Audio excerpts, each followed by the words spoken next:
En las tierras olvidadas, donde el sol castiga sin piedad y la esperanza se marchita como el maíz sin agua, existía un pueblo llamado La Fuente Seca.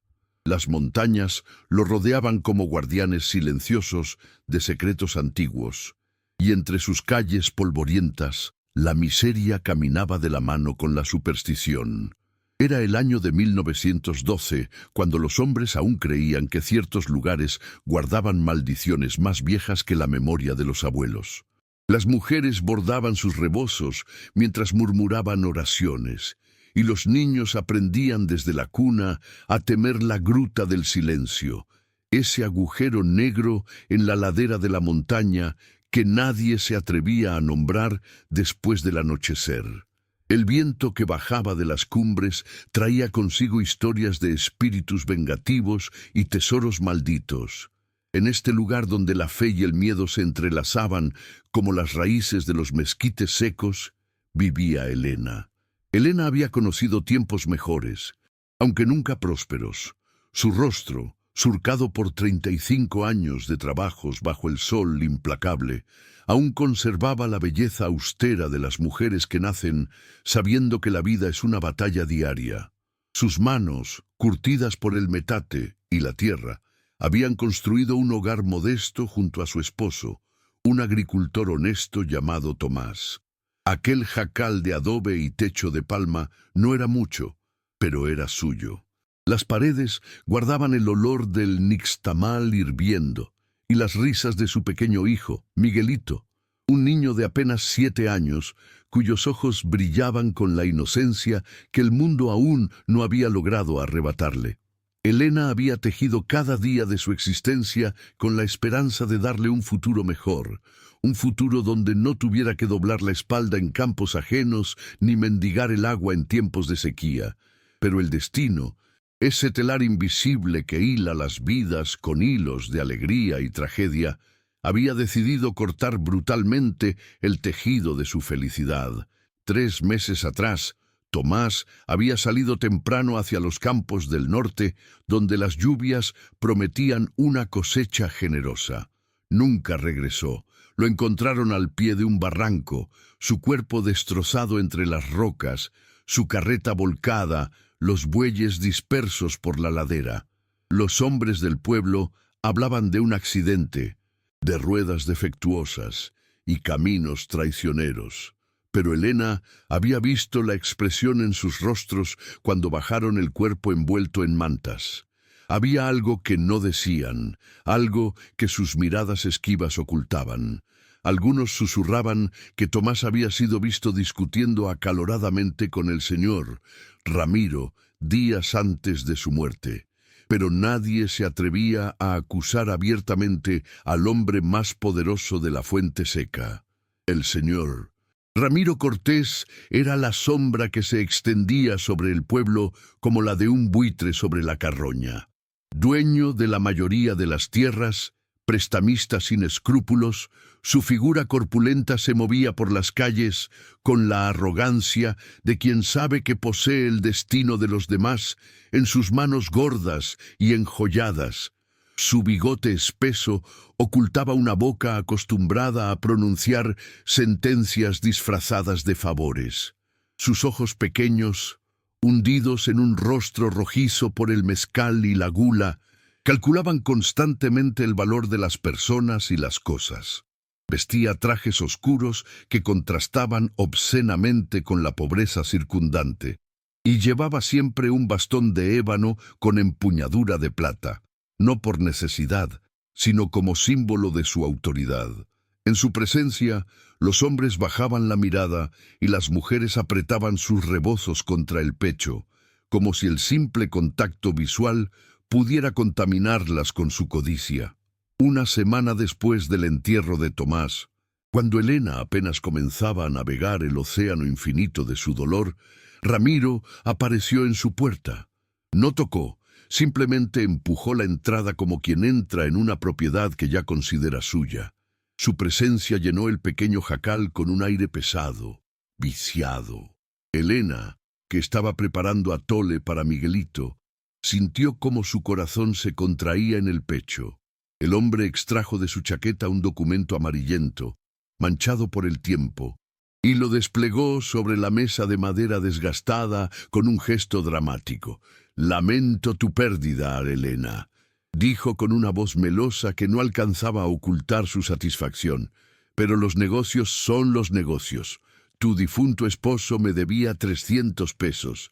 Esta escritura lo prueba, firmada por él hace 2 años, cuando la sequía arrasó con todo y necesitaba semillas para la siembra. Me prometió pagar después de la cosecha». Elena sintió que el suelo se abría bajo sus pies. 300 pesos. Una fortuna inalcanzable. Tomás nunca le había mencionado esa deuda. Era posible que hubiera cargado ese peso en silencio, tratando de protegerla de la preocupación, o acaso ese documento era una falsificación, una trampa tejida por la avaricia de Ramiro. Sus manos temblaron cuando tomó el papel. La firma parecía la de Tomás, pero algo en ella se sentía equivocado, forzado. «No tengo ese dinero», susurró Elena, su voz apenas audible. «Apenas tengo para alimentar a mi hijo». Ramiro sonrió, y esa sonrisa fue como una navaja deslizándose sobre su piel. «Lo sé, querida Elena, por eso he venido con una solución. Esta casa, este terreno, valen exactamente eso. Firma aquí la transferencia de propiedad y consideraremos saldada la deuda. Es un trato justo, muy generoso de mi parte considerando las circunstancias». Generoso. La palabra retumbó en la cabeza de Elena como una blasfemia. Perder su hogar, el único refugio que le quedaba, el lugar donde cada piedra guardaba un recuerdo de Tomás, donde Miguelito había dado sus primeros pasos. «Dame tiempo», suplicó, odiándose a sí misma por el tono mendicante de su voz. «Un mes, solo un mes para conseguir el dinero. Puedo trabajar, puedo...» Ramiro la interrumpió con un gesto brusco de su mano. «No hay tiempo, mujer. O firmas ahora, o mañana vengo con el juez y el alguacil. Y créeme, será mucho peor para ti y para el niño». Sus ojos se deslizaron hacia el rincón donde Miguelito, asustado por la presencia del extraño, se acurrucaba en su petate. Había algo oscuro en esa mirada, una amenaza velada que hizo que la sangre de Elena se helara. No tuvo opción. Con lágrimas quemándole las mejillas, Elena firmó el documento que la despojaba de todo. Ramiro se marchó silbando una tonada alegre, dejando tras de sí el olor acre de su colonia barata mezclada con sudor. Elena se derrumbó sobre la mesa, su cuerpo sacudido por sollozos que nacían desde lo más profundo de su alma. Miguelito corrió hacia ella y abrazó sus piernas con sus bracitos delgados. «Mamá, ¿por qué lloras?», preguntó con esa voz aguda que partía el corazón. Elena no pudo responder. ¿Cómo explicarle a un niño de 7 años que su mundo acababa de desmoronarse? ¿Cómo decirle que en 3 días tendrían que abandonar el único hogar que había conocido? La noche cayó sobre la fuente seca como una mortaja negra, y Elena permaneció despierta, mirando las vigas del techo que pronto pertenecerían a otro. Los 3 días pasaron con la velocidad cruel de una sentencia de muerte. Elena empacó sus escasas pertenencias en un viejo baúl, algunas prendas de ropa, el rebozo de su madre muerta, una fotografía descolorida de su boda, los juguetes de madera que Tomás había tallado para Miguelito. Todo cabía en un espacio tan pequeño que parecía una burla a los años de vida vividos allí. Intentó buscar refugio con los vecinos, pero las puertas se cerraban antes de que pudiera terminar de explicar su situación. Nadie quería enemistarse con Ramiro. Nadie quería compartir la maldición que parecía perseguir a Elena. La solidaridad, esa virtud que los campesinos presumen en tiempos de abundancia, se evapora como el rocío cuando el hambre y el miedo tocan a la puerta. Elena y Miguelito se encontraron en la calle, literalmente, con todas sus posesiones en un bulto que pesaba menos que el dolor en su pecho. Pasaron la primera noche bajo el portal de la iglesia. El padre Cornelio, un anciano de corazón bondadoso, pero manos atadas por la autoridad de Ramiro, quien financiaba las reparaciones del templo, les permitió quedarse allí con la condición de que se fueran al amanecer. Elena apenas durmió, abrazando a Miguelito contra su pecho para protegerlo del frío que bajaba de las montañas. El niño tosía, una tos seca y persistente que había comenzado días atrás y que empeoraba con cada hora. Elena sabía lo que significaba: la fiebre de las tierras altas, esa enfermedad que se llevaba a los niños débiles como el viento se lleva las hojas secas. Necesitaba medicina. Necesitaba un lugar cálido y seco. Necesitaba alimento nutritivo. Necesitaba exactamente todo lo que no tenía. La desesperación es un veneno que se filtra lentamente en el alma, pudriendo primero la esperanza, luego la dignidad y finalmente la razón. Al segundo día, Elena intentó conseguir trabajo. Fue de casa en casa, de rancho en rancho, ofreciendo sus brazos para cualquier labor. Pero las respuestas eran siempre las mismas. No había trabajo. La cosecha había sido mala, ya tenían suficiente ayuda. Algunas mujeres le daban tortillas frías y frijoles aguados con una compasión que dolía más que el rechazo directo. Elena aceptaba la caridad con la cabeza gacha, sintiendo cómo cada bocado de comida ajena sabía a humillación. Miguelito comía con avidez, sin entender el costo emocional de cada mendrugo. Su tos empeoraba. Por las noches, su cuerpecito ardía con fiebre, y Elena lo bañaba con agua fría de la fuente pública mientras las otras mujeres la observaban de lejos, murmurando entre ellas, algunas con lástima, otras con un juicio silencioso que decía: algo habrá hecho para merecer esto.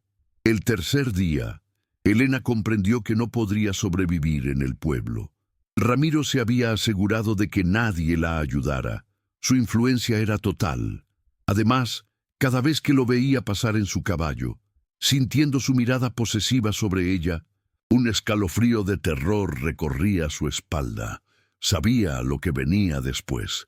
Había visto a otras viudas y mujeres desesperadas caer en las garras de hombres como él, convertidas en objetos de uso y desprecio. Prefería morir antes que permitir que eso sucediera.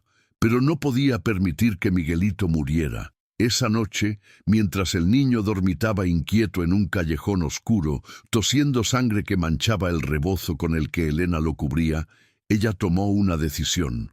Era una decisión nacida del más absoluto desespero, del tipo que hace que las madres atraviesen fuego y hielo, que desafíen dioses y demonios.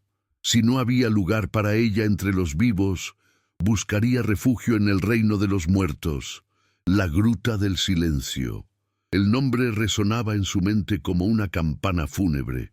Toda su vida había escuchado las historias. Nadie que pasara la noche allí volvía cuerdo, si es que volvía.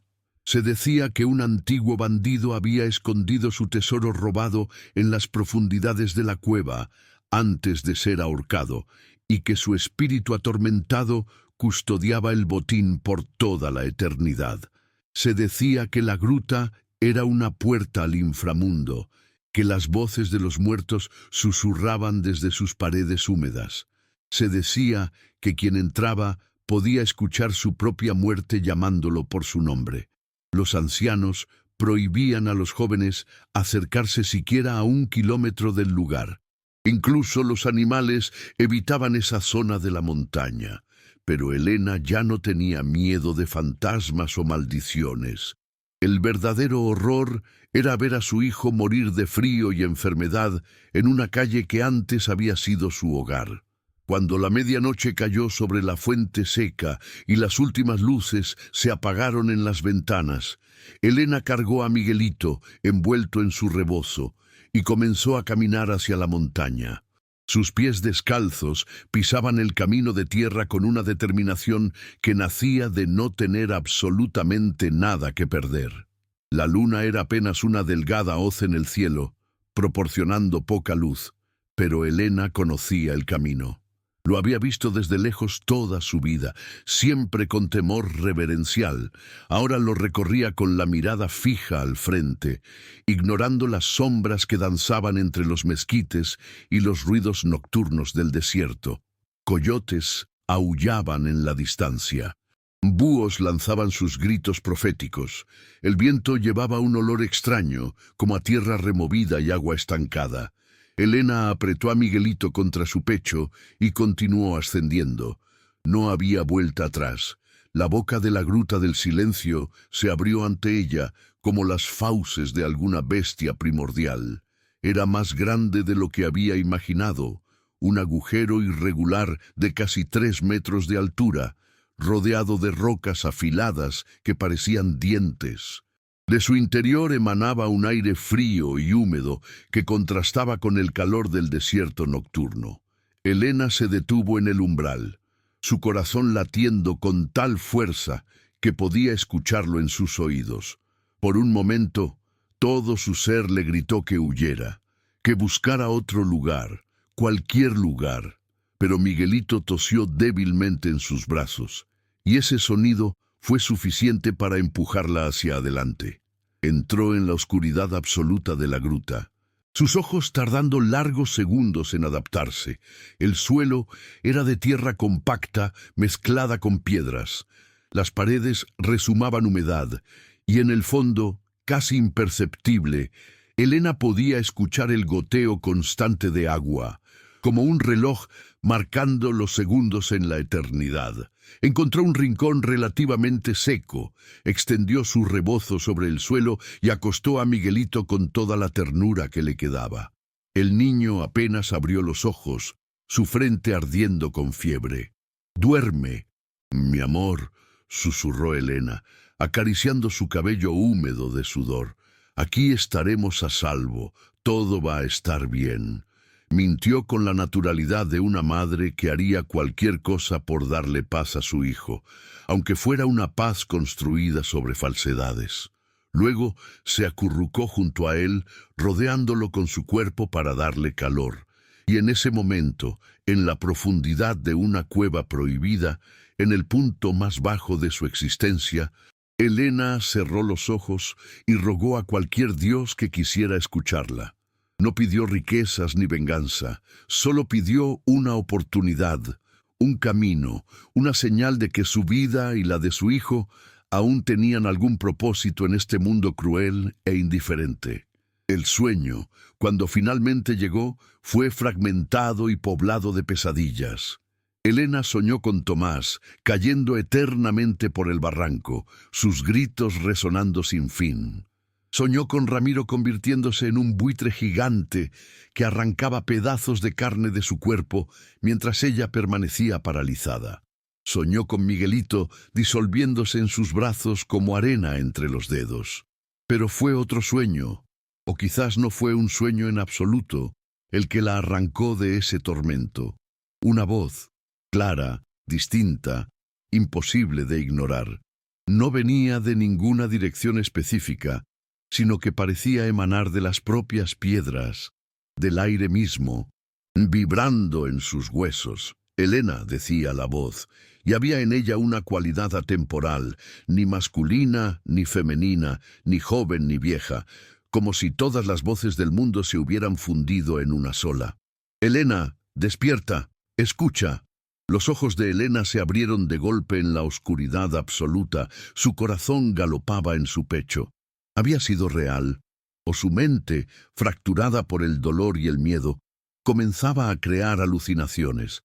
Permaneció inmóvil, conteniendo la respiración, cada músculo de su cuerpo tenso como una cuerda a punto de romperse. A su lado, Miguelito respiraba con dificultad, pero dormía. El silencio de la gruta era tan profundo que resultaba opresivo, como si el mundo exterior hubiera dejado de existir. Y entonces la voz volvió a hablar. Esta vez no había duda, era real. Abajo de la piedra negra, bajo el agua que no refleja la luna, espera el fin de tu miseria. Las palabras flotaron en el aire húmedo, resonando suavemente contra las paredes de roca. multiplicándose en ecos que se desvanecían lentamente.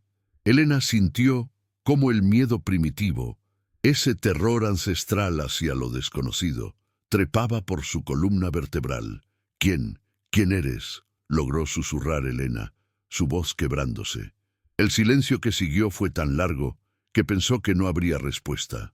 Luego, como si su pregunta hubiera ofendido a la presencia, un viento helado recorrió la cueva desde su interior, apagando el pequeño resto de valor que Elena había reunido.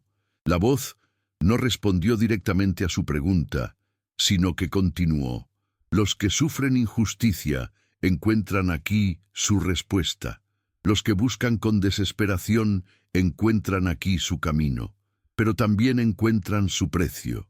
Elena quería correr, quería tomar a Miguelito y huir de ese lugar maldito, pero sus piernas no le respondían. Además, ¿huir hacia dónde? A las calles que la habían rechazado, a la misericordia inexistente de la fuente seca. Su desesperación era una jaula tan efectiva como cualquier muro de piedra. Con manos temblorosas, Elena buscó en su pequeño bulto de pertenencias. Entre los trapos encontró una vieja linterna de aceite que había salvado de su hogar, un objeto casi sin valor que nadie había querido robarle. Con dificultad, sus dedos torpes por el miedo y el frío, logró encenderla. La pequeña llama parpadeó y luego se estabilizó, arrojando un círculo de luz amarillenta que apenas penetraba la oscuridad circundante. Lo que vio la hizo contener un grito. La cueva se extendía mucho más de lo que había imaginado. No era simplemente un agujero en la montaña, sino un pasaje que descendía hacia las profundidades de la tierra. Las paredes estaban cubiertas de formaciones rocosas extrañas. Algunas parecían rostros congelados en expresiones de agonía. Otras semejaban manos extendidas suplicando o advirtiendo.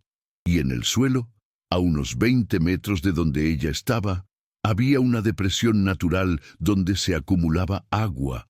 Elena se puso de pie lentamente, sus rodillas crujiendo, su cuerpo dolorido por haber dormido sobre la piedra.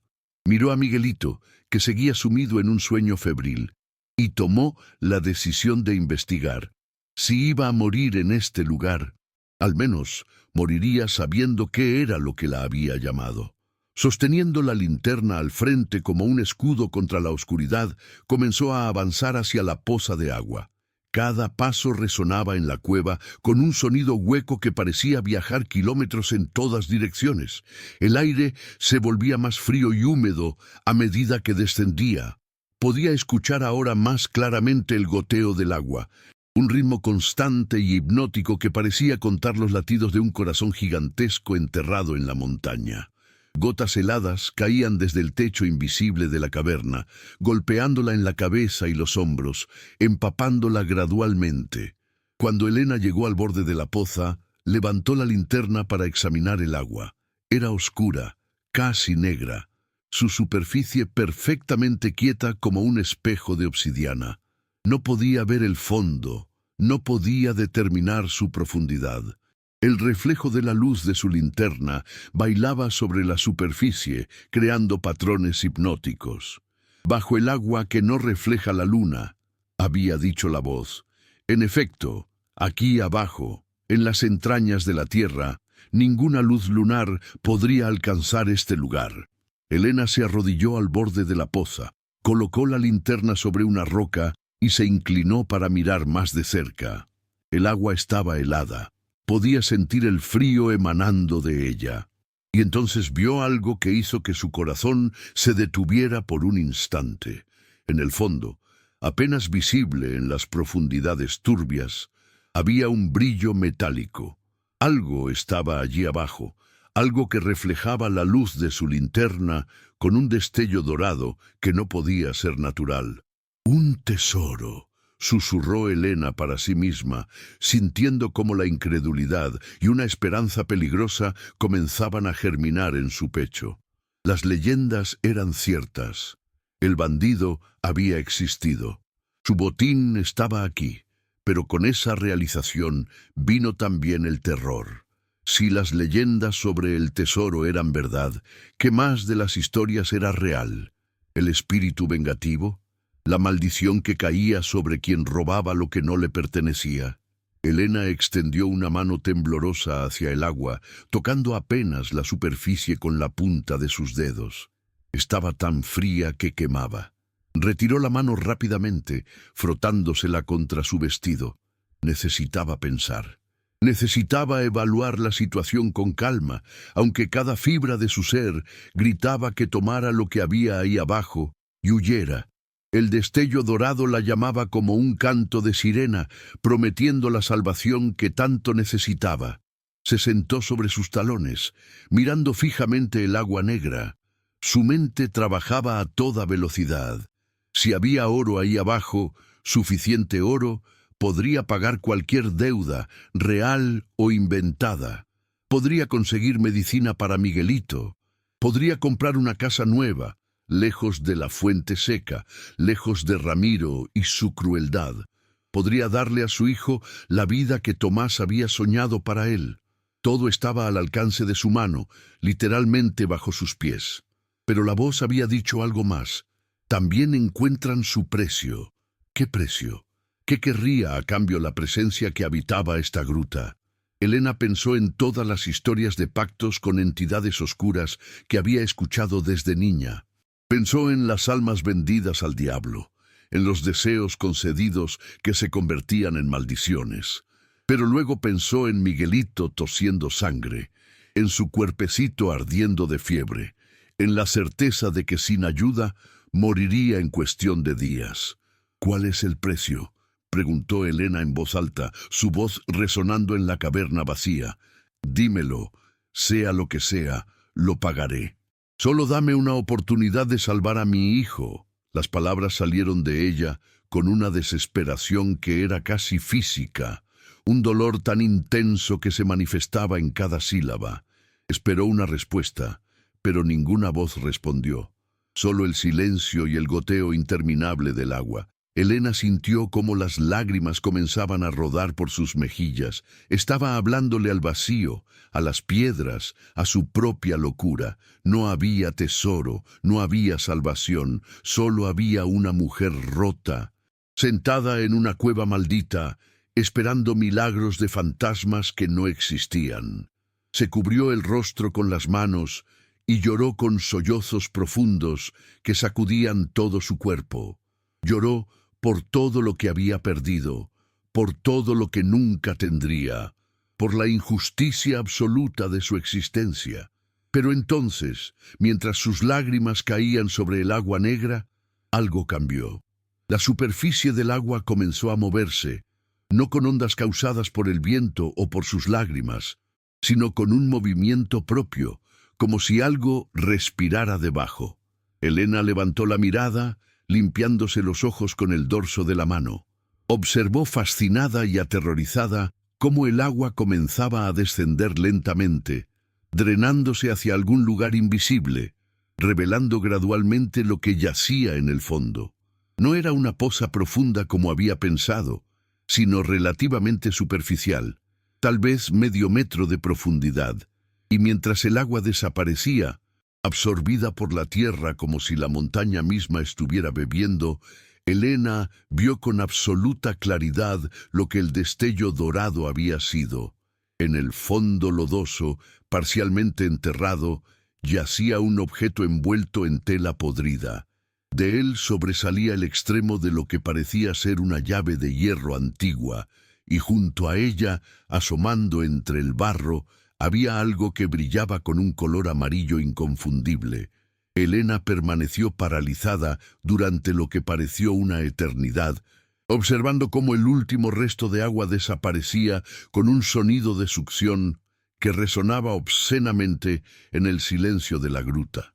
El fondo de la poza quedó completamente expuesto, un lecho de barro negro y brillante donde yacía el objeto que había captado su atención. La racionalidad le gritaba que esto era imposible, que el agua no podía simplemente drenarse así, que las leyes naturales no funcionaban de esa manera. Pero la desesperación tiene el poder de hacer que lo imposible parezca no solo posible, sino necesario. Con las piernas temblorosas, Elena descendió al interior de la poza vacía. El barro frío se pegó a sus pies descalzos con una textura desagradable, como si dedos invisibles intentaran retenerla. Se arrodilló junto al bulto envuelto y, con manos que apenas podía controlar, comenzó a apartar el lodo que lo cubría.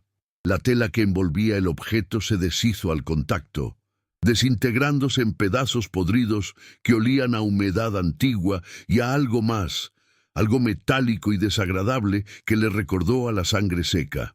Debajo de esos trapos había una pieza de cuero grueso, tratado de alguna manera para resistir el tiempo y la humedad. Elena lo desenvolvió cuidadosamente y su respiración se detuvo. Era un mapa dibujado con tinta oscura sobre cuero de venado, las líneas aún visibles a pesar de las manchas de moho y el paso del tiempo. Podía distinguir montañas dibujadas con trazos simples, un pueblo representado por pequeños cuadrados y una marca en forma de X dentro de lo que parecía ser esta misma gruta. Había anotaciones en español antiguo, palabras que Elena apenas podía descifrar. Donde la piedra llora, el guardián espera, la puerta de hierro, y en una esquina, dibujado con detalle meticuloso, había un símbolo extraño, una especie de círculo con 3 líneas atravesándolo, que irradiaba rayos como un sol negro. Junto al mapa, parcialmente enterrada en el barro, estaba la llave que había vislumbrado antes. Elena la sacó con un tirón firme. Era pesada, hecha de hierro forjado a mano, oxidada por los años pero aún sólida. El mango tenía tallado el mismo símbolo que aparecía en el mapa, el círculo con 3 líneas. La llave era antigua, probablemente de más de un siglo, del tipo que se usaba para cerrar puertas de celdas o cofres importantes. Elena la sopesó en su mano, sintiendo su peso no solo físico, sino simbólico. Esta llave abría algo que alguien había considerado tan valioso que lo había ocultado aquí, en el lugar más temido del pueblo, y el mapa indicaba dónde. Su corazón comenzó a latir con más fuerza, no solo de miedo ahora, sino de algo más peligroso, esperanza. Una esperanza desesperada y salvaje que amenazaba con consumir toda precaución. Levantó la linterna y examinó el mapa más detenidamente, tratando de orientarse. Si el pueblo dibujado era la fuente seca, entonces las montañas eran las que rodeaban el valle. Y la cueva. Elena giró sobre sí misma, estudiando las paredes de la gruta. Según el mapa, debía haber un pasaje más profundo, una extensión de la cueva que conducía hacia el corazón de la montaña, donde la piedra llora. Había escrito el autor del mapa. Elena escuchó con atención. El goteo del agua. Venía de más adentro, de algún lugar en las profundidades que aún no había explorado. Enrolló el mapa cuidadosamente, guardó la llave en el bolsillo de su vestido y comenzó a moverse hacia el origen del sonido del agua. La linterna proyectaba sombras danzantes que la hacían estremecerse. Cada roca parecía tener forma de rostro. Cada grieta en la pared semejaba una boca abierta en un grito silencioso. El pasaje se estrechaba a medida que avanzaba. Elena tuvo que agacharse en algunos puntos. Las paredes de piedra rozando sus hombros, el aire se volvía más denso, más difícil de respirar, cargado con un olor a mineral y tierra mojada. Sus pulmones trabajaban con dificultad, aspirando ese aire viciado que no había conocido la luz del sol en quizás siglos. El sonido del goteo se hacía más fuerte, más insistente, hasta que dejó de ser un goteo y se convirtió en un pequeño chorro de agua que caía desde algún lugar alto en el techo de la caverna. Elena llegó a una cámara más amplia, casi circular, donde el agua había formado estalactitas y estalagmitas que se encontraban en columnas naturales. Era hermoso de una manera aterradora, como un templo construido por dioses subterráneos. Y allí, en la pared del fondo, parcialmente oculta detrás de una cortina de agua que caía desde arriba, Elena vio lo que estaba buscando: una puerta. No era una puerta en el sentido convencional. Era más bien un hueco rectangular tallado en la roca viva, cerrado por una plancha de hierro tan oxidada que se había fundido con la piedra circundante. El metal estaba cubierto de musgo y líquenes, evidencia de siglos de humedad constante. Pero en el centro de esa plancha, perfectamente visible a pesar de la corrosión, había una cerradura. Y Elena no necesitaba verificar el mapa para saber que la llave en su bolsillo encajaría perfectamente en ella. Se acercó lentamente, casi con reverencia, sus pies chapoteando en los charcos poco profundos que cubrían el suelo de esta cámara. Extendió una mano y tocó la puerta de hierro. Estaba helada, más fría incluso que el agua de la poza, y en el momento en que sus dedos hicieron contacto con el metal, sintió algo, una vibración casi imperceptible, como si algo al otro lado estuviera despertando. La puerta de hierro, susurró Elena, recordando las palabras del mapa. Sacó la llave de su bolsillo y la sostuvo frente a la cerradura. Su mano temblaba violentamente. Una parte de ella, la parte racional que aún luchaba por ser escuchada, le gritaba que se detuviera, que algunas puertas estaban cerradas por una buena razón, que los tesoros guardados en las profundidades de la tierra no estaban destinados a ser encontrados, que el precio podría ser demasiado alto. Pero entonces pensó en Miguelito, su hijo, acostado en el frío suelo de la entrada de la gruta, ardiendo con fiebre, cada respiración potencialmente la última. Pensó en la sonrisa cruel de Ramiro.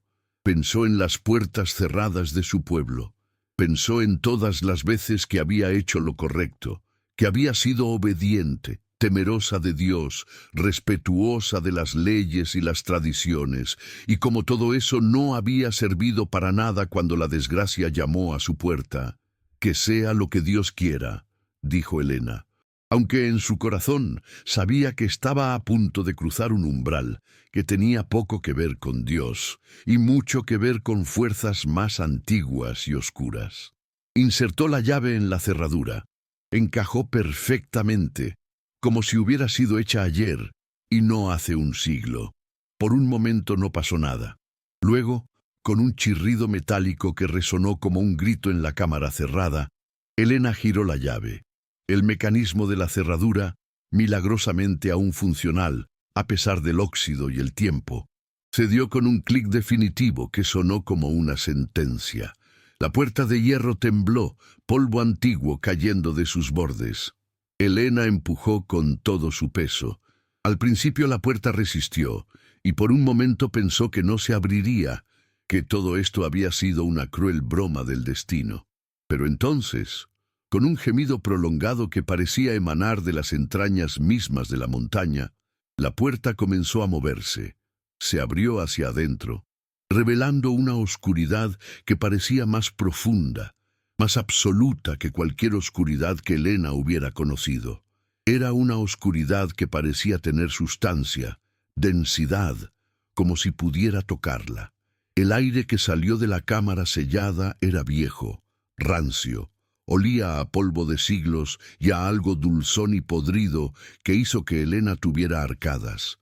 Levantó la linterna con mano temblorosa y dio un paso hacia el interior. La luz de su pequeña llama apenas penetraba esa negrura antinatural, pero lo que alcanzó a ver hizo que su corazón diera un vuelco. Era una cámara pequeña, no más grande que su antigua habitación. Las paredes estaban cubiertas de símbolos tallados, los mismos que había visto en la llave y en el mapa, pero también otros, figuras humanas en posturas de súplica, soles negros, serpientes entrelazadas. Y en el centro de la cámara, sobre una plataforma de piedra, había un cofre de madera. El cofre era más pequeño de lo que Elena había imaginado, tal vez del tamaño de una caja de zapatos, pero estaba ornamentado con incrustaciones de metal que, incluso, bajo capas de polvo y telarañas, brillaban con un destello que solo podía ser plata u oro. Tenía grabados complejos en su superficie, escenas de lo que parecían batallas o rituales. Elena se acercó lentamente, casi hipnotizada. No había cerradura en el cofre, solo un simple pestillo de metal.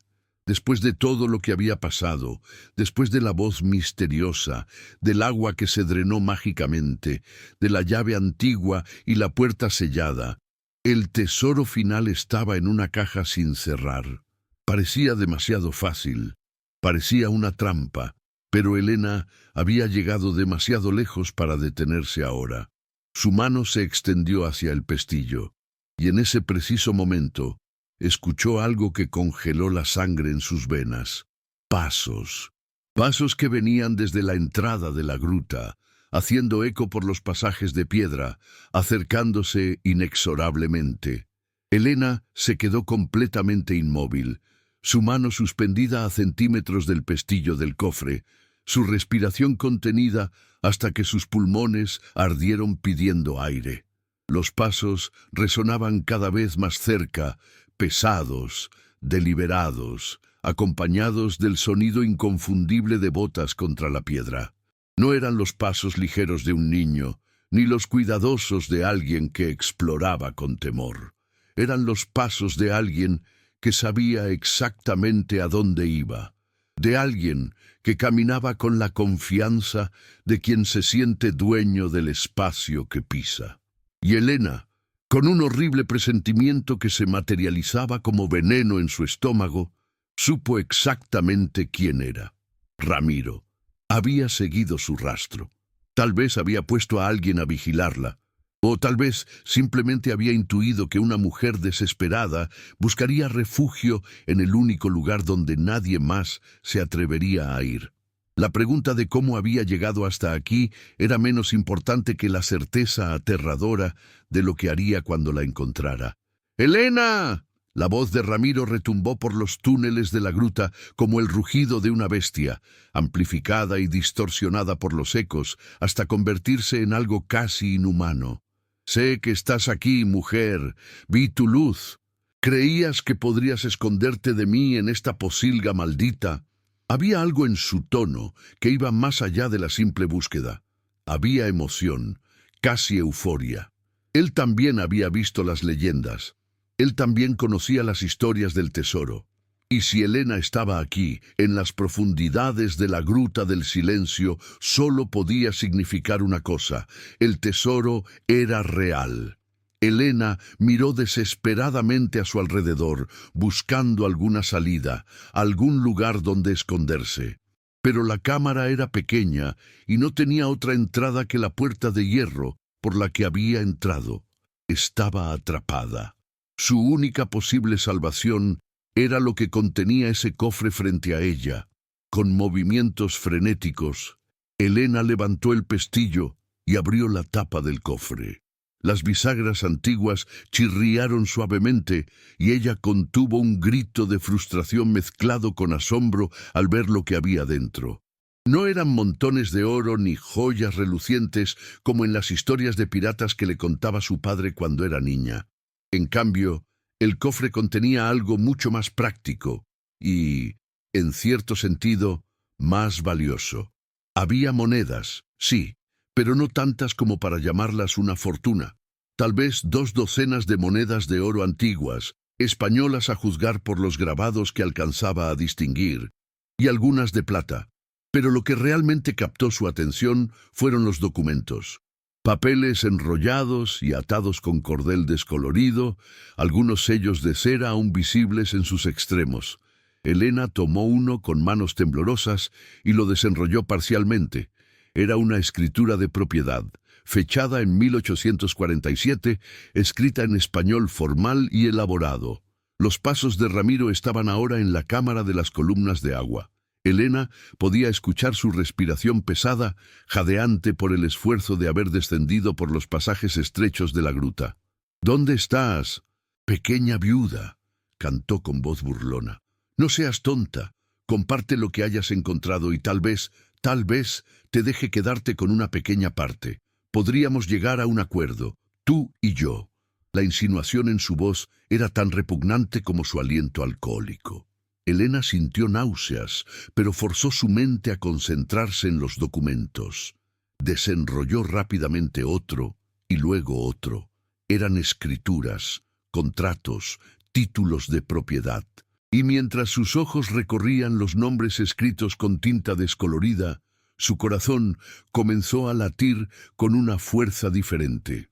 Uno de los documentos, fechado en 1910, apenas 2 años atrás, llevaba el nombre de Tomás Herrera, su difunto esposo. Era la escritura original de su pequeña parcela de tierra, la que Ramiro había reclamado como suya a través de la supuesta deuda. Pero ese no era el único documento comprometedor. Elena desenrolló más papeles con dedos que apenas le respondían, y lo que descubrió la dejó sin aliento. Había escrituras de al menos una docena de propiedades en la Fuente Seca, todas ellas pertenecientes a familias que habían sido despojadas por deudas en los últimos 20 años. Había contratos de préstamo con firmas que parecían falsificadas, documentos legales con sellos que lucía sospechosamente similares entre sí. Este cofre no era el tesoro de un bandido antiguo. Era el archivo secreto de un ladrón moderno. Ramiro había estado usando esta gruta, este lugar que todos temían como su bóveda privada. Había escondido aquí las pruebas de sus crímenes, seguro de que nadie se atrevería nunca a entrar. Probablemente ni siquiera sabía que el cofre había estado aquí mucho antes que él, que simplemente había encontrado el escondite perfecto ya preparado por alguien del pasado. Las monedas antiguas eran un mero accidente, un bono añadido a su propio tesoro de documentos robados. Ahí está tu luz. La voz de Ramiro sonó peligrosamente cerca, justo del otro lado de la puerta de hierro. Elena actuó por puro instinto. Tomó todas las monedas y las metió en los bolsillos profundos de su vestido, donde tintinearon con un sonido que le pareció obscenamente fuerte en el silencio tenso. Luego enrolló los documentos más importantes, especialmente el título de propiedad de Tomás. Los metió dentro de su blusa, contra su pecho, y cerró el cofre rápidamente. No tenía tiempo para más. La silueta corpulenta de Ramiro apareció en la entrada de la cámara secreta, bloqueando completamente el paso. Llevaba una antorcha en una mano y en la otra, para horror de Elena, un revólver. El arma brillaba con un resplandor aceitoso bajo la luz vacilante de las llamas. Su rostro, usualmente rojizo por el alcohol, estaba pálido por el esfuerzo y la excitación. Sus ojos pequeños brillaban con codicia y algo más oscuro, algo depredador. Así que es verdad, jadeó Ramiro, sus ojos fijos en el cofre sobre la plataforma de piedra. El tesoro del bandido. Todos estos años pensé que era solo un cuento de viejas, pero aquí está. Se rió, una risa húmeda y desagradable que resonó en la pequeña cámara. Y pensar que tuve que seguir a una viuda miserable para encontrarlo. El destino tiene un sentido del humor retorcido. Avanzó hacia el cofre, empujando a Elena a un lado con tanta fuerza que ella cayó contra la pared de piedra, golpeándose el hombro. El dolor agudo la atravesó, pero lo ignoró, su mente trabajando frenéticamente. Ramiro colocó la antorcha en un saliente natural de la pared y se arrodilló frente al cofre. Cuando lo abrió y vio que las monedas habían desaparecido, su rostro se transformó. La codicia dio paso a la furia, una furia tan intensa que sus facciones se contorsionaron en una máscara casi irreconocible. «¿Dónde están?», rugió, girándose hacia Elena con una velocidad sorprendente para un hombre de su tamaño. «¿Dónde están las monedas, maldita ladrona?». Levantó el revólver apuntándolo directamente a la cabeza de Elena. «Dámelas ahora o te juro por todos los santos que tu hijo se quedará huérfano esta misma noche». La amenaza contra Miguelito fue como un latigazo. Elena sintió como toda su sangre se convertía en hielo y luego en fuego. Una madre puede soportar cualquier cosa contra sí misma, Pero la amenaza contra su hijo desata algo primitivo, algo que trasciende el miedo a la propia muerte. «Los documentos», dijo Elena con una voz que no reconoció como suya, una voz fría y firme. «Vi los documentos, Ramiro. Sé lo que has estado haciendo. Sé que robaste la tierra de mi esposo. Sé que has robado a docenas de familias. Estos papeles lo prueban todo». El rostro de Ramiro palideció aún más, si eso era posible. Por un momento, algo que podría haber sido miedo cruzó por sus ojos. Pero luego se endureció, su mandíbula apretándose. «Esos documentos no significan nada», escupió. «No sin testigos, no sin vida. Dame todo lo que tomaste del cofre, Elena, y haré tu muerte rápida. Resístete, y te prometo que será lenta, y luego iré por ese mocoso enfermo tuyo». Levantó el revólver más alto, su dedo acariciando el gatillo. Elena podía ver la determinación en sus ojos. Iba a disparar. No tenía nada que perder. Si ella vivía, él estaba arruinado. Los documentos expondrían décadas de fraude. Su imperio de mentiras se derrumbaría. Tenía que matarla, y probablemente también a Miguelito. No podía permitirse testigos. El tiempo pareció ralentizarse. Elena vio el dedo de Ramiro comenzar a apretar el gatillo. Vio cómo sus labios se curvaban en una sonrisa cruel de anticipación. Y entonces el mundo estalló en caos.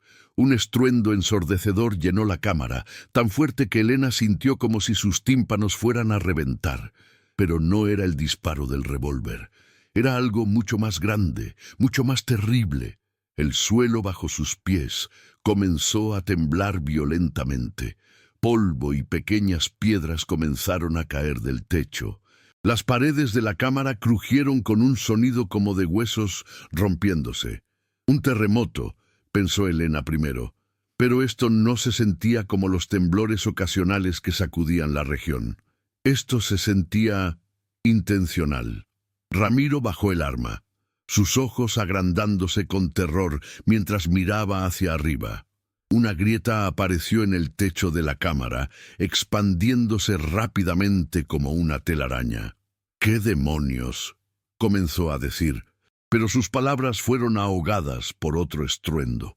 Una de las columnas talladas en la pared se desprendió, cayendo con un golpe que hizo vibrar toda la montaña. Elena actuó por puro instinto de supervivencia. Se lanzó hacia la puerta de hierro, saliendo de la cámara secreta justo cuando otra sección del techo comenzaba a colapsar. Ramiro, más lento, más pesado, intentó seguirla, pero una lluvia de rocas cayó entre ellos, bloqueando parcialmente la salida. «¡Ayúdame! ¡Maldita sea!», gritó, su voz ahora teñida de pánico absoluto. Elena se giró y lo vio luchando por pasar entre las rocas, su cuerpo corpulento atascándose en el espacio cada vez más estrecho. Por un momento, solo por un momento, consideró ayudarlo. Pero entonces recordó su sonrisa cruel cuando la despojó de su hogar. Recordó la amenaza contra Miguelito. Recordó años de ver cómo este hombre destruía vidas sin remordimiento. «El precio», susurró Elena. Recordando las palabras de la voz misteriosa, también encuentran su precio, y comprendió. Este era el precio, no el suyo, sino el de Ramiro. La gruta estaba cobrando lo que le debía el verdadero ladrón, el verdadero profanador de su espacio sagrado. Elena corrió por la cámara de las columnas, mientras más piedras caían del techo, creando un estruendo apocalíptico que ahogaba los gritos desesperados de Ramiro detrás de ella. El agua que antes caía en chorros delicados ahora brotaba con fuerza de las grietas que se abrían en las paredes, inundando el suelo de la caverna con rapidez alarmante. Elena resbaló en el barro que se formaba, cayendo de rodillas, la linterna escapando de su mano y apagándose al contacto con el agua. La oscuridad la envolvió completamente, pero no podía detenerse.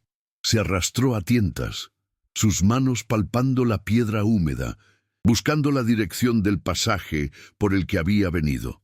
Sus dedos encontraron una abertura, un espacio estrecho entre las rocas. Detrás de ella, el derrumbe continuaba. El rugido de la montaña devorándose a sí misma era como el aullido de 1000 bestias enfurecidas. Y bajo ese rugido, cada vez más débil y distante, Elena aún podía escuchar los gritos de Ramiro, súplicas desesperadas, que pronto fueron silenciadas por el estruendo final de toneladas de roca sellando la cámara secreta. El pasaje estrecho por el que Elena gateaba pareció cerrarse sobre ella. Las paredes presionaban contra sus hombros, raspando su piel a través del vestido rasgado. El aire era escaso, cargado de polvo que le quemaba los pulmones con cada respiración jadeante. No podía ver absolutamente nada. La oscuridad era tan completa que no sabía si tenía los ojos abiertos o cerrados. Avanzaba por puro instinto, siguiendo el leve flujo de aire más fresco que intuía venía de la salida. Sus manos sangraban de arañazos contra la piedra áspera, sus rodillas estaban magulladas y cortadas, pero el dolor físico era insignificante comparado con el terror de quedar enterrada viva en las entrañas de la montaña. Pensó en Miguelito, todavía esperándola en la entrada de la gruta. Si ella moría aquí, él moriría solo, sin siquiera saber qué le había pasado a su madre. Esa imagen le dio fuerzas para seguir adelante cuando cada músculo de su cuerpo gritaba por rendirse. Después de lo que pareció una eternidad, pero probablemente fueron solo minutos, Elena sintió que el espacio se ampliaba ligeramente. Podía extender los brazos sin tocar las paredes. El aire era definitivamente más fresco aquí. Estaba cerca de la salida. Tenía que estarlo. Se puso de pie con dificultad, mareada y desorientada, avanzando con las manos extendidas como una ciega. Y entonces vio una tenue luz grisácea adelante. El amanecer. Había pasado toda la noche en las profundidades de la gruta sin siquiera darse cuenta. Esa luz débil era la cosa más hermosa que había visto en su vida. Elena corrió hacia ella, tropezando con rocas invisibles, pero sin importarle. Salió tambaleándose de la boca de la gruta del silencio, justo cuando los primeros rayos del sol asomaban sobre las montañas del este, bañando el mundo en tonos dorados y rosados que contrastaban brutalmente con la pesadilla de la que acababa de escapar. Se derrumbó sobre la tierra seca fuera de la cueva, sus pulmones aspirando el aire fresco de la mañana con bocanadas desesperadas. Todo su cuerpo temblaba incontrolablemente, sacudido por el trauma y el agotamiento. Durante largos minutos, no pudo hacer más que yacer allí, mirando el cielo que se aclaraba gradualmente, incapaz de procesar completamente lo que había vivido. ¿Había sido real? Las monedas que tintineaban en sus bolsillos decían que sí. Los documentos presionados contra su pecho, ahora húmedos de sudor y agua de la gruta, confirmaban que no había sido un sueño febril. Ramiro había entrado a la gruta persiguiéndola. Había amenazado con matarla. ¿Y ahora estaba muerto? Atrapado bajo toneladas de roca en una tumba que él mismo había buscado. Elena no sentía remordimiento, solo un entumecimiento extraño, como si esa parte de ella capaz de sentir compasión se hubiera agotado completamente. ¡Miguelito! El nombre de su hijo estalló en su mente como un rayo, arrancándola de su estupor. Se levantó de un salto, ignorando el dolor que atravesaba cada parte de su cuerpo, y corrió hacia donde había dejado a su hijo la noche anterior. Su corazón latía con pánico. Había estado ausente durante horas. ¿Y si la fiebre había empeorado? ¿Y si el niño había despertado solo, aterrorizado en la oscuridad de la cueva, y había intentado buscarla? ¿Y si? Pero cuando llegó al rincón donde lo había acostado, Elena exhaló un sollozo de alivio tan profundo que casi la hizo colapsar nuevamente. Miguelito estaba allí, exactamente donde lo había dejado, envuelto en su rebozo. Pero algo había cambiado. El niño dormía profundamente, pero su respiración era clara, regular, sin el silbido aterrador que había tenido la noche anterior. Elena tocó su frente con mano temblorosa. Estaba fresca. La fiebre había desaparecido completamente, como si nunca hubiera existido. Elena se arrodilló junto a su hijo, lágrimas rodando libremente por sus mejillas sucias. No sabía si llorar de alivio, de agotamiento o de la pura imposibilidad de todo lo que había sucedido. Con cuidado, levantó a Miguelito en sus brazos. El niño se removió ligeramente, abriendo los ojos apenas lo suficiente para ver a su madre. «Mamá», murmuró con voz adormilada, «tuve un sueño bonito. Soñé que un ángel vino y me cantó una canción». Cerró los ojos nuevamente y se acurrucó contra el pecho de Elena, volviendo a dormirse al instante con la confianza absoluta de un niño que sabe que está seguro en los brazos de su madre. Elena apretó a su hijo contra ella, sintiendo su calor, su peso sólido y vital. Un ángel, o quizás algo más antiguo, más extraño. La voz que la había guiado hacia el tesoro no había pedido nada a cambio, pero tampoco había sido completamente benevolente. Había orquestado todo, desde el drenaje del agua hasta el colapso perfectamente cronometrado de la cámara. Había salvado a su hijo y había eliminado a su enemigo. Con Miguelito dormido en sus brazos, Elena comenzó el descenso de la montaña hacia la fuente seca. Cada paso era una agonía para su cuerpo maltratado, pero caminaba con determinación férrea. El sol subía rápidamente, calentando su piel y secando la humedad de la gruta que aún empapaba su ropa. Desde este punto alto en la ladera, podía ver todo el pueblo desplegado abajo, las casitas de adobe, las calles polvorientas, la iglesia con su campanario, los campos marchitos por la sequía. Se veía tan pequeño, tan insignificante bajo la inmensidad del cielo y las montañas. Y sin embargo, allí abajo estaban las vidas de cientos de personas, muchas de ellas oprimidas por el mismo hombre que ahora yacía enterrado en la oscuridad eterna. Elena tocó los documentos bajo su blusa. Tenía en su poder la evidencia para liberar a docenas de familias de deudas fraudulentas, para restaurar propiedades robadas, para desmantelar el imperio de mentiras que Ramiro había construido sobre el sufrimiento ajeno. Mientras caminaba, Elena notó que algo había cambiado en ella. No era solo el cansancio físico o las heridas que marcarían su cuerpo. Era algo más profundo, algo en su esencia. Había entrado a la gruta del silencio como una mujer rota, despojada de todo, sin esperanza ni futuro. Salía de ella como algo diferente, no más fuerte necesariamente, pero sí más consciente de su propia capacidad para sobrevivir, para luchar, para hacer lo necesario cuando la supervivencia de su hijo dependía de ello. Había cruzado un umbral que no se podía descruzar. Había visto cosas que desafiaban toda lógica. Había sido testigo de una justicia que operaba fuera de las leyes humanas. Y aunque no entendía completamente qué había sido esa voz, qué fuerza habitaba en las profundidades de la montaña, sabía con certeza absoluta que nunca podría explicárselo a nadie. Nadie le creería. Y tal vez era mejor así. Algunos misterios no estaban destinados a ser comprendidos, solo experimentados. Cuando finalmente llegó a las afueras del pueblo, ya era media mañana. Las calles comenzaban a llenarse de actividad. Mujeres yendo al mercado, hombres dirigiéndose a los campos, niños jugando en el polvo. Algunos la vieron y se detuvieron, señalándola, murmurando entre ellos. Elena sabía cómo debía verse, cubierta de tierra y sangre seca, su vestido rasgado y empapado, su cabello enmarañado lleno de polvo de roca, llevando a su hijo en brazos. Parecía un espectro, una aparición surgida de la muerte misma. Las conversaciones se apagaban a su paso. La gente se apartaba, no con el desprecio de días anteriores, sino con algo más parecido al temor. Una mujer mayor se santiguó cuando Elena pasó cerca.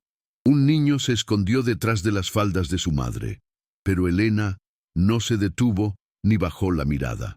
Caminaba con la cabeza alta, sus pasos firmes a pesar del agotamiento. Tenía un destino específico en mente, la oficina del juez municipal, ubicada en un edificio de adobe junto a la plaza principal. El juez municipal, don Esteban Villarreal, era un hombre de 60 años cuya reputación de integridad era conocida en toda la región, aunque su poder real siempre había sido limitado por la influencia de hombres como Ramiro. Cuando Elena entró en su oficina sin anunciarse, con Miguelito aún dormido en sus brazos y su apariencia de alguien que había sobrevivido a una batalla contra el infierno mismo, el anciano se levantó de su escritorio con una expresión de alarma que rápidamente se transformó en preocupación. «Señora Elena», dijo con voz temblorosa, rodeando el escritorio para acercarse a ella. «¿Qué le ha sucedido? Está herida. Necesita un médico». Sus ojos recorrieron las heridas visibles en sus manos y brazos, la sangre seca, el estado deplorable de su ropa. Elena negó con la cabeza lentamente y con un movimiento deliberado colocó suavemente a Miguelito sobre una silla acolchada en la esquina de la oficina. El niño se removió pero no despertó, su pecho subiendo y bajando con respiraciones saludables que eran el único milagro que Elena necesitaba en ese momento. «Necesito que vea esto, don Esteban», dijo Elena con voz ronca por horas de gritar y respirar aire polvoriento. Con manos que aún temblaban ligeramente, comenzó a sacar los documentos de donde los había escondido bajo su blusa. Los desplegó sobre el escritorio del juez uno por uno, creando un mosaico de papel amarillento y tinta descolorida que contaba la historia de décadas de fraude y robo. El juez se puso sus lentes de lectura con dedos temblorosos y comenzó a examinar los papeles. Su rostro, inicialmente confundido, fue transformándose gradualmente. La confusión dio paso al asombro, luego a la incredulidad, y finalmente a una ira fría y controlada que endurecía cada línea de su rostro envejecido. «Santo Dios», susurró, tomando uno de los documentos y acercándolo a la luz que entraba por la ventana. «Estas son escrituras originales. Aquí está el sello del registro de propiedad de 1895. Y esta firma, esta es la del antiguo notario Hernández, que murió hace 15 años». Elena permaneció de pie frente al escritorio, sintiendo cómo sus piernas amenazaban con ceder en cualquier momento, pero rehusándose a sentarse, a mostrar debilidad ahora que estaba tan cerca de lograr justicia. Ramiro las escondió, dijo con voz firme a pesar de su estado físico. Escondió las pruebas de sus crímenes. Durante años ha estado despojando a las familias de sus tierras, usando deudas falsas, documentos forjados. Mi esposo. Su voz se quebró ligeramente, pero se recuperó. Mi esposo fue una de sus víctimas. La escritura que Ramiro usó para quitarme mi casa es fraudulenta. La escritura real está aquí, firmada por Tomás, sin ninguna deuda asociada. Señaló uno de los documentos específicos. Don Esteban lo tomó con manos que temblaban visiblemente ahora, no de edad, sino de la magnitud de lo que estaba viendo. Leyó en silencio durante largos minutos, sus labios moviéndose ligeramente mientras procesaba cada palabra. Esto es evidencia de crímenes que abarcan más de 20 años, dijo finalmente don Esteban, su voz cargada de una mezcla de horror y algo que sonaba peligrosamente cercano a la esperanza. Con estos documentos puedo revertir docenas de apropiaciones ilegales, puedo devolver tierras a sus legítimos dueños, puedo... Se detuvo, mirando a Elena con expresión cautelosa. Pero señora Elena, ¿de dónde sacó estos documentos? Ramiro Cortés no los habría dejado al alcance de nadie. Y más importante aún, su voz se volvió grave. ¿Dónde está Ramiro? Estos documentos demuestran crímenes serios. Él enfrentaría años de prisión. tal vez incluso la horca dependiendo de cuántos jueces superiores pueda convencer. Un hombre así no se quedaría de brazos cruzados mientras su imperio se derrumba. La pregunta quedó suspendida en el aire entre ellos, pesada, con implicaciones que ambos entendían, pero que ninguno quería verbalizar completamente. Helena sostuvo la mirada del juez sin pestañear. «Ramiro Cortés está muerto», dijo con una simplicidad que era casi brutal en su franqueza. Murió en la Gruta del Silencio. Hubo un derrumbe, quedó sepultado bajo las rocas. Hubo un largo silencio. Don Esteban se quitó los lentes lentamente y se frotó los ojos con cansancio. «La gruta prohibida», murmuró, más para sí mismo que para Helena. «¿Qué estaba haciendo allí? ¿Qué estaba haciendo usted allí?» Helena había preparado esta parte de la historia durante su descenso de la montaña, sabiendo que tendría que explicar lo inexplicable de una manera que las mentes racionales pudieran aceptar, aunque fuera solo superficialmente. Estaba desesperada, don Esteban, sin hogar, sin recursos, con mi hijo muriendo de fiebre. Busqué refugio en el único lugar donde nadie me molestaría. O eso creí. Encontré estos documentos escondidos en una grieta de la roca. Ramiro debió haber estado siguiéndome, sospechando que yo sabía algo, o simplemente queriendo asegurarse de que no sobreviviera. Me siguió hasta las profundidades de la cueva, continuó Helena, su voz tomando un tono más firme ahora que la historia fluía. Me amenazó, exigió que le diera lo que había encontrado. Peleamos, y entonces la montaña decidió por ambos. El techo comenzó a colapsar. Yo logré escapar, él no. Era una versión de la verdad, cuidadosamente editada para omitir las partes que desafiarían toda creencia. La voz misteriosa, el agua que se drenó mágicamente, la puerta de hierro sellada por un siglo, el derrumbe perfectamente cronometrado que salvó su vida mientras tomaba la de Ramiro. Esos detalles vivirían solo en su memoria. Secretos que compartiría únicamente con Miguelito cuando fuera lo suficientemente mayor para entender que el mundo contenía misterios más allá de la comprensión humana.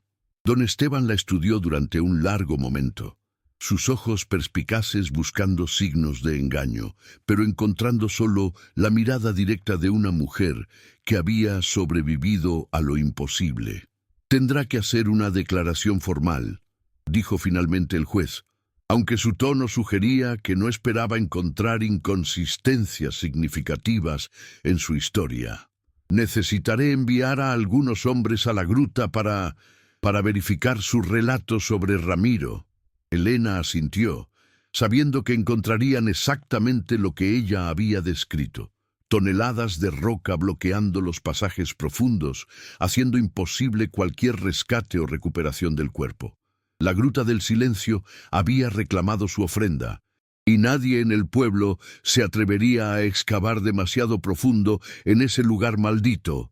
El cuerpo de Ramiro permanecería allí por la eternidad, una tumba apropiada para un hombre cuya codicia lo había llevado a profanar incluso los lugares más sagrados y temidos. Don Esteban comenzó a organizar los documentos en pilas, clasificándolos por fecha y tipo, sus manos trabajando con la precisión de décadas de experiencia legal. «Esto tomará tiempo», dijo mientras trabajaba.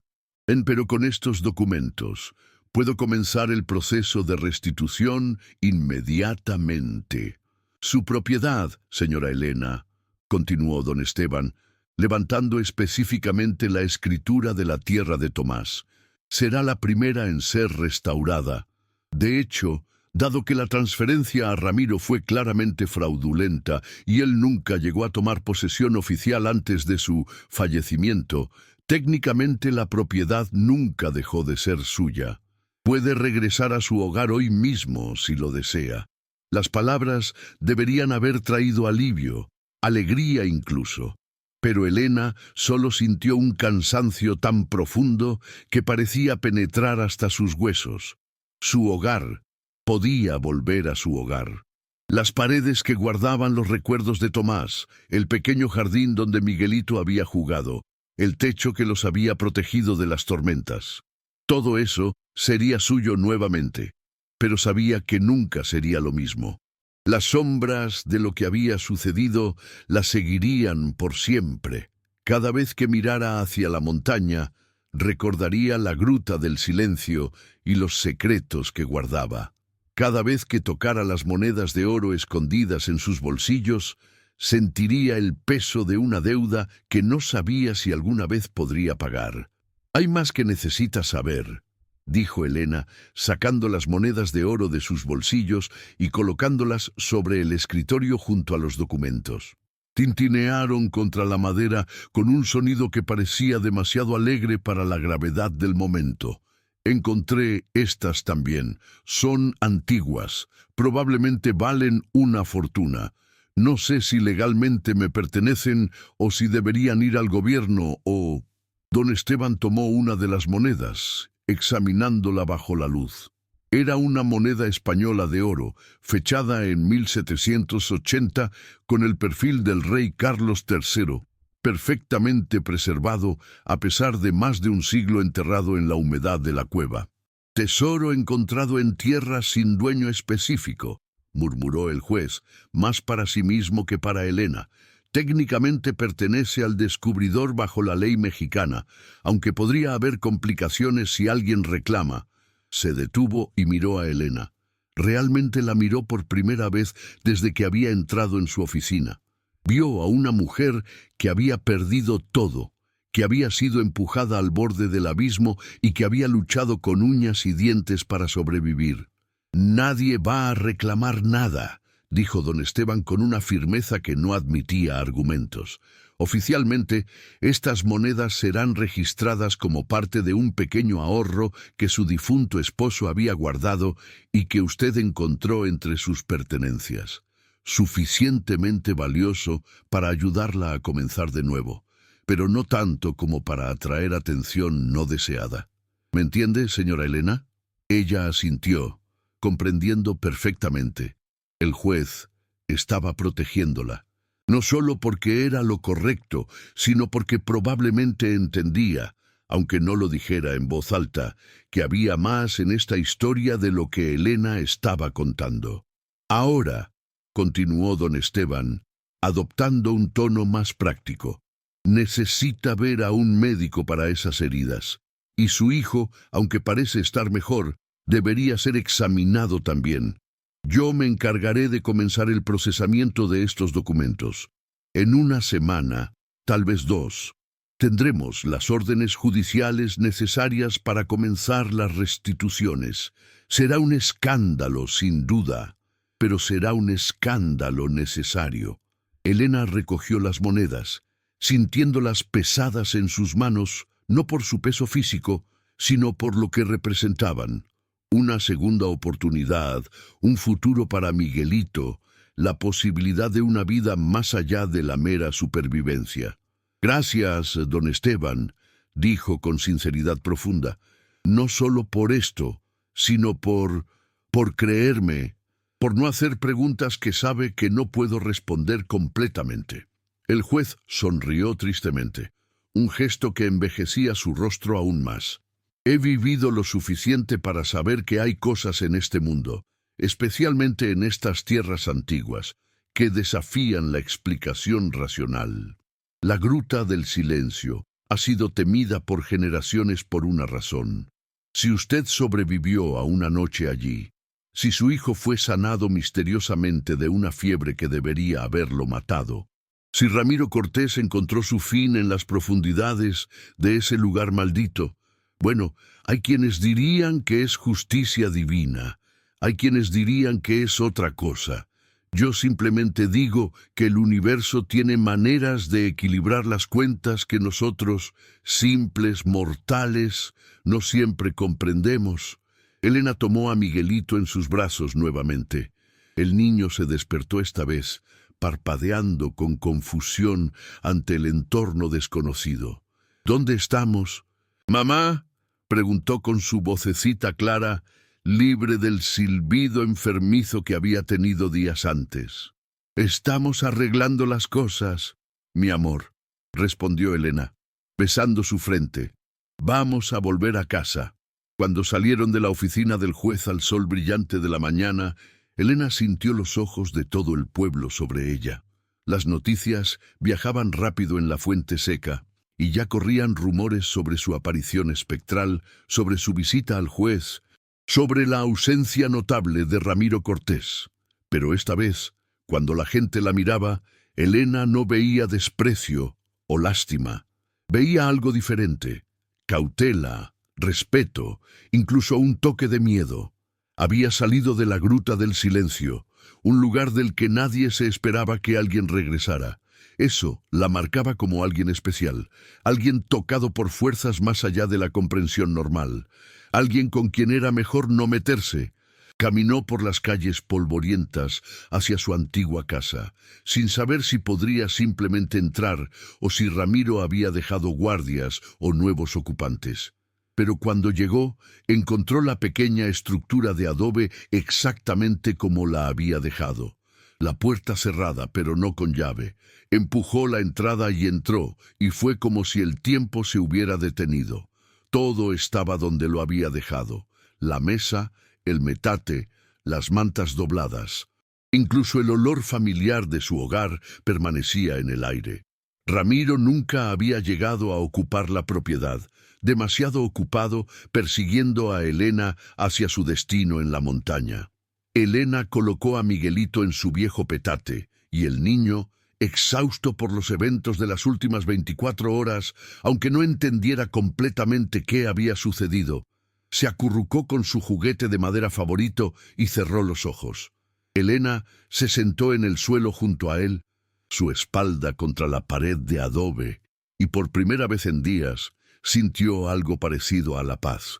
Había sobrevivido.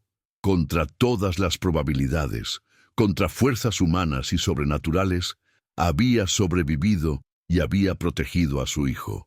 Pero sabía que la paz era temporal. En los días siguientes, vendría la investigación oficial sobre la muerte de Ramiro. Vendrían las preguntas, los chismes, las especulaciones. Cuando los documentos se hicieran públicos, vendría el escándalo, posiblemente intentos de otros asociados de Ramiro de suprimir la evidencia o vengarse. Habría familias agradecidas recuperando sus tierras, pero también habría aquellos que se habían beneficiado del sistema de Ramiro y que verían su desmantelamiento como una amenaza. Elena tendría que ser fuerte, más fuerte de lo que nunca había sido. Tendría que testificar, enfrentar preguntas difíciles, posiblemente hacer enemigos poderosos. Pero mientras miraba a su hijo dormir, su respiración profunda y saludable, Elena supo que valía la pena cualquier precio. Había cruzado al otro lado de la desesperación y había emergido, si no ilesa, al menos viva y con una oportunidad de futuro. Y esa oportunidad, comprada con terror y sangre en las profundidades de una gruta maldita, era más de lo que tenía 24 horas atrás. Mientras el sol alcanzaba su cenit y llenaba el pequeño jacal de luz dorada, Elena cerró los ojos. No para dormir exactamente, pues el sueño parecía imposible con toda la adrenalina aún corriendo por sus venas, sino para permitirse un momento de simple existencia. En ese momento de quietud, casi pensó que podía escuchar un eco distante, como un susurro llevado por el viento desde la montaña. El precio ha sido pagado. La deuda está saldada.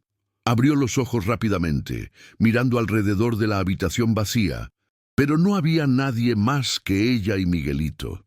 Tal vez había sido su imaginación, o tal vez la voz de la gruta tenía formas de alcanzar más allá de sus paredes de piedra, de recordarle que aunque había ganado su libertad, nunca podría olvidar completamente cómo la había conseguido. Elena tocó los documentos que aún guardaba bajo su blusa, sintiendo su textura áspera contra su piel. Estos papeles eran su escudo y su espada, la evidencia que protegería no solo su propio futuro, sino el de docenas de familias.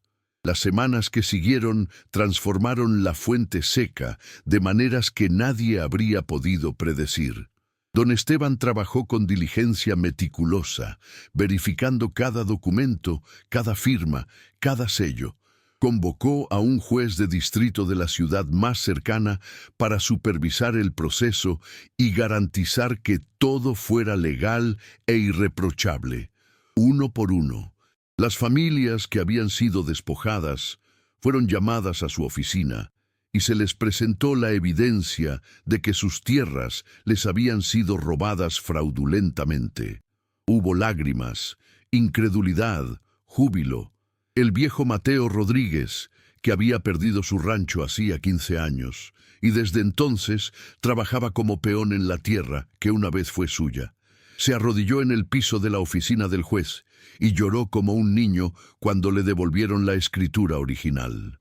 La señora Guadalupe Méndez, viuda como Elena, recuperó la pequeña parcela de tierra donde cultivaba maíz, la misma que le habían quitado supuestamente por una deuda de semillas que nunca había existido. Historia tras historia se desenredaba, revelando la extensión del imperio de mentiras que Ramiro había construido. Naturalmente, hubo resistencia. Los hombres que habían trabajado para Ramiro, que habían ejecutado sus órdenes y se habían beneficiado de su protección, vieron cómo su mundo se desmoronaba. Algunos huyeron del pueblo antes de que las investigaciones pudieran alcanzarlos. Otros intentaron intimidar a los testigos o sobornar a funcionarios menores. Pero la evidencia era demasiado sólida, demasiado completa. Los documentos que Elena había recuperado de la gruta eran irrefutables. Además, con Ramiro muerto y enterrado bajo toneladas de roca en un lugar que nadie se atrevía a excavar, la columna vertebral de la organización criminal se había roto. Sin su figura central, sus secuaces eran como serpientes sin cabeza, peligrosas por un momento, pero finalmente inofensivas. Elena recibió amenazas anónimas, notas dejadas en su puerta en medio de la noche, advirtiéndole que se callara, que olvidara lo que sabía. Pero después de haber sobrevivido a la Gruta del Silencio, después de haber mirado a la muerte directamente en un túnel colapsando, las amenazas de hombres cobardes que ni siquiera se atrevían a mostrar sus rostros le parecían insignificantes. Con las monedas de oro que había encontrado, Elena pudo hacer mucho más que simplemente sobrevivir. Las vendió discretamente a través de don Esteban, quien conocía a comerciantes honestos en ciudades distantes que no harían preguntas incómodas sobre su origen. El dinero que recibió a cambio fue suficiente para reparar su casa, comprar semillas y herramientas para trabajar su tierra nuevamente y, más importante aún, asegurar el futuro de Miguelito. Contrató a un tutor del pueblo vecino para que le enseñara a leer y escribir, determinada a que su hijo tuviera las oportunidades de educación que ella nunca había tenido. Compró medicinas y alimentos nutritivos, asegurándose de que el niño recuperara completamente su salud. Miguelito creció fuerte y vibrante, como si la enfermedad que casi lo mata nunca hubiera existido. A veces, cuando jugaba en el jardín, Elena lo observaba desde la ventana y se preguntaba si el niño recordaría algo de aquella noche en la gruta, si el ángel de su sueño dejaría alguna marca en su memoria. Pero Miguelito era solo un niño feliz, bendecido con la capacidad infantil de olvidar los traumas y vivir plenamente en el presente. La comunidad de la Fuente Seca, liberada del yugo de Ramiro, comenzó lentamente a sanar. Las familias que recuperaron sus tierras trabajaron con renovado vigor, ayudándose mutuamente en las cosechas, compartiendo recursos, reconstruyendo los lazos de solidaridad que la tiranía había fracturado. Se organizó una cooperativa agrícola para que nadie tuviera que depender nunca más de prestamistas sin escrúpulos. Don Esteban, inspirado por los eventos, Trabajó con las autoridades regionales para implementar reformas que protegieran a los campesinos de fraudes similares en el futuro. Y en el centro de toda esta transformación, aunque ella nunca buscó ese papel, estaba Helena, no como líder o heroína proclamada, sino como símbolo viviente de que la injusticia podía ser desafiada, que incluso los más débiles podían levantarse contra los poderosos cuando la desesperación y el coraje se encontraban en el punto exacto. Las mujeres del pueblo, en particular, la miraban con una mezcla de admiración y algo cercano a la veneración. Ella había hecho lo que muchas de ellas solo habían soñado. Había sobrevivido, había luchado y había ganado. Pero Helena nunca habló públicamente sobre lo que realmente había sucedido en la Gruta del Silencio. Cuando la gente le preguntaba, y muchos lo hacían con curiosidad morbosa o genuino interés, ella simplemente decía que había buscado refugio, que había encontrado los documentos por casualidad y que Ramiro había muerto en un trágico accidente durante el derrumbe.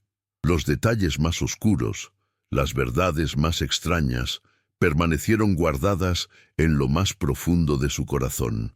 Solo una vez, años más tarde, cuando Miguelito tenía 15 años y estaba por salir del pueblo para estudiar en la ciudad, algo que ningún niño de la Fuente Seca había hecho en generaciones.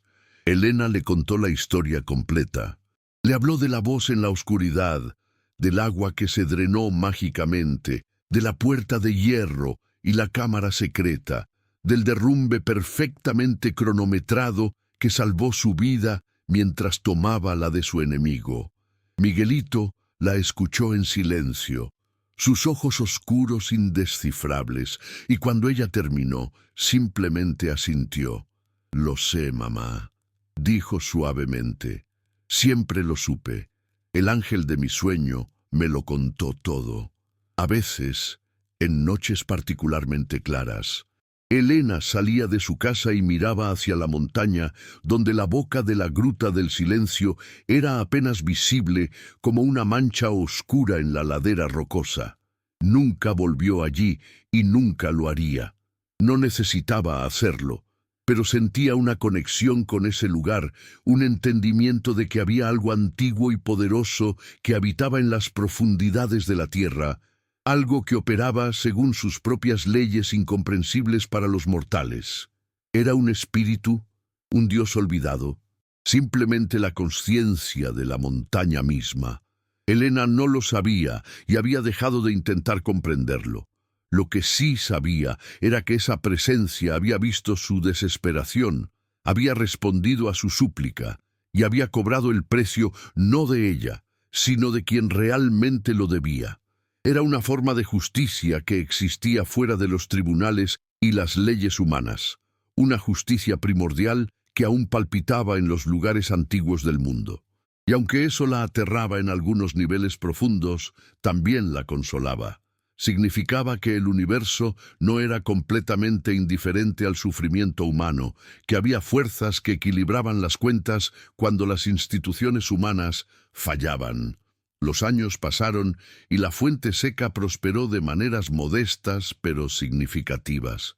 Las cosechas fueron buenas, los niños crecieron saludables, las familias reconstruyeron sus vidas sobre fundaciones más sólidas. La historia de Helena se convirtió en leyenda, contada y recontada, alrededor de fogatas y mesas de cocina, embellecida con cada narración, hasta que era difícil separar el hecho de la ficción. Algunos decían que Helena había hecho un pacto con el diablo en la gruta. Otros decían que había sido bendecida por la Virgen María misma.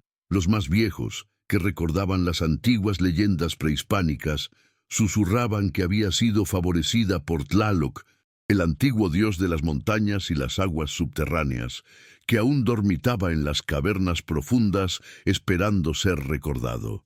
Helena escuchaba todas estas versiones con una sonrisa enigmática, sin confirmar ni negar nada. Dejó que la gente creyera lo que necesitara creer.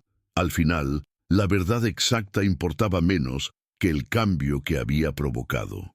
El imperio de crueldad de Ramiro había caído. Las tierras habían sido devueltas a sus dueños legítimos, y una comunidad había aprendido que incluso en los momentos más oscuros, cuando toda esperanza parecía perdida, aún era posible encontrar la fuerza para luchar, para sobrevivir, para reclamar lo que era justo. Y en las noches tranquilas, cuando el viento bajaba de las montañas, llevando el olor a tierra mojada y secretos antiguos, los habitantes de la Fuente Seca a veces creían escuchar algo. No era exactamente una voz, más bien un susurro, un eco que parecía venir de las profundidades mismas de la tierra, y aunque nadie podía estar seguro de lo que decía, muchos juraban que sonaba como una advertencia y una promesa a la vez. Los que sufren injusticia encontrarán respuestas, pero toda respuesta tiene su precio. Y miraban hacia la oscura boca de la gruta del silencio en la ladera de la montaña, ese lugar prohibido donde los límites entre el mundo natural y lo sobrenatural se desdibujaban, donde una mujer desesperada había encontrado salvación y un hombre cruel había encontrado su tumba. Y se preguntaban cómo lo harían las generaciones futuras, qué otros secretos guardaba esa gruta, qué otras historias de desesperación y redención se desenvolverían en sus profundidades silenciosas. Pero nadie excepto Helena, sabía la verdad completa, y ella la llevaría consigo hasta su propia tumba, un secreto compartido solo con la montaña y las sombras eternas que habitaban en su corazón de piedra.